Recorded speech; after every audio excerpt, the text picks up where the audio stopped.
வரலாற்றில் மன்னர் மார்த்தாண்டவர்மா மற்றும் திருவாங்கூர் ராசவம்சம் என்ன பங்காற்றினார்கள்? அவர்கள் எப்படிப்பட்ட வரலாற்று செயலை செய்தார்கள்? பத்மநாப சுவாமி கோவிலின் வரலாறு திருவாங்கூர் ராசவம்சத்துடன் ஆழமாக இணைந்துள்ளது.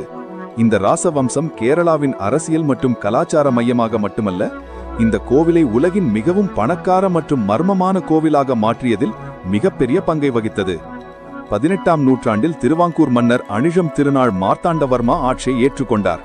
அவர் தென்னிந்தியாவின் சக்தி வாய்ந்ததும் தூரநோக்கு கொண்டதுமான அரசர்களில் ஒருவராக கருதப்படுகிறார். மார்த்தாண்டவர்மர் சிறு சிறு ராஜ்யங்களை ஒன்றிணைத்து திருவிதாங்கூரை வலிமையான ஒற்றுமை பெற்ற சாம்ராஜ்யமாக மாற்றினார். அவரது ஆட்சி காலத்தில் திருவாங்கூர் அரசியல் ரீதியாக வலுப்பெற்றது மற்றும் மத ரீதியாக பத்மநாப சுவாமி கோவிலின் முக்கியத்துவம் அதிகரித்தது. 1750ஆம் ஆண்டு மார்த்தாண்டவர்மா ஒரு வரலாற்று முக்கியமான முடிவை எடுத்தார். அவர் திரிபாத தானம் என்று அழைக்கப்படும் ஒரு சிறப்பு மத நிகழ்வை நடத்தி அதில் தன்னுடைய திருவிதாங்கூர் ராஜ்யத்தையும் அதன் சொத்துகளையும் படைகளையும் அரண்மனைகளையும் பொக்கிஷங்களையும் அனைத்தையும் பகவான் பத்மநாப சுவாமியும் திருவடிகளுக்கு அர்ப்பணித்து தன்னை பத்மநாபதாசன் என அறிவித்தார். இது இந்திய வரலாற்றில் ஒரு அபூர்வமான நிகழ்வு. ஒரு முழு ராஜ்யமே தெய்வத்துக்கு அர்ப்பணிக்கப்பட்டது. அதன் பின்னர் திருவாங்கூர் மன்னர்கள் தங்களை ஆட்சியாளர்கள் அல்ல, பகவானின் பிரதிநிதி மற்றும் சேவகராகவே கருதினார்கள்.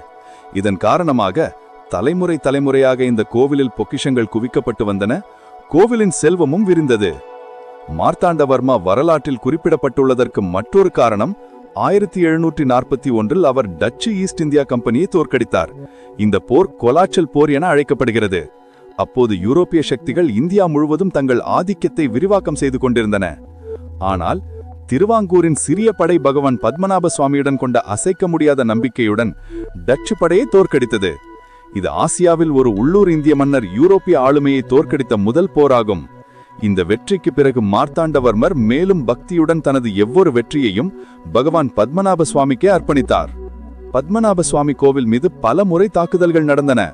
ஆனால் ஒவ்வொரு முறையும் படையெடுத்தவர்கள் தோல்வியடைந்தார்கள். 1680இல் மக்குலா என்ற ஒரு முஸ்லிம் ஆட்சியாளர் கோவிலை கொள்ளையடிக்க முயன்றார். ஆனால் உள்ளூர் மக்கள் அவரை தடுத்தனர். அவர்கள் விரட்டப்பட்டனர். 1790இல் திப்பு சுல்தானும் இந்த கோவிலை கைப்பற்ற முயன்றார். ஆனால் கொச்சியில் அவர் தோல்வியை சந்திக்க வேண்டியதாய். முகல் காலத்திலும் பல முறை இந்த கோவில் இலக்காக செய்யப்பட்டது. ஆனால் எந்த தாக்குதலாளியும் வெற்றி பெறவில்லை. பக்தர்கள் நம்புவது என்னவென்றால் பகவான் பத்மநாப சுவாமியே தாமே காக்கிறார் என்பதையே. அதனால்தான் இந்த கோவில் நூற்றாண்டுகளாக பாதுகாப்பாக இருந்தது. கோவிலின் கதை உங்களையும் ஆச்சரியப்படுத்தியிருந்தால் கமெண்டில் எழுத மறக்காதீர்கள். மேலும் இதுபோன்ற சுவாரஸ்யமான வீடியோக்களுக்கு சப்ஸ்கிரைப் செய்யவும்.